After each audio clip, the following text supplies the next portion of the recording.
Eyvallah yanıyoruz ha herif. Ne sıcaktır valla kavrulduk ha, millet gidiyor denizlere, biz de evde çalışırız. Bedavadan çalışırız, karın dokluğuna bile değil. Nerede doksun? Eyvallah, yemek yemiyor ki sıcaktan. Sabah kalkmışız, çocuk okula gidiyor, geliyor kahvaltı hazırlıyorsun. Uykusuzluktan ölüyorsun. Şimdi birazdan akşam yemeği yapmaya kalkacağım. Evde yaptığım temizlikte cabası valla bu sıcakta. O banyoya girsem bu kadar yeri. Ha bu soğuk sular olmasa, buzlar olmasa vallahi yaşayamak. Millet plajlara akıyor böyle giymişler valla. Biz nerede?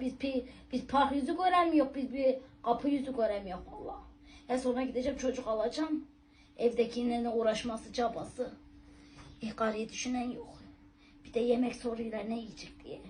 Bu sıcakta ne yemeğidir? Oturun arada ekmek kemirin. Başım da ağrır valla. Ağrır da kimin umurunda? El valla olmuşuz, el kızı herkese. El adamın umurunda değil valla. Anca istiyorlar, hizmet istiyorlar. Bize hizmet eden yoktur valla. Yanıyoruz bacım, yanıyoruz. Bir Allah'ın kulu geçmiyor burada millet plajlarda tabi. Biz evde sürünüyoruz valla.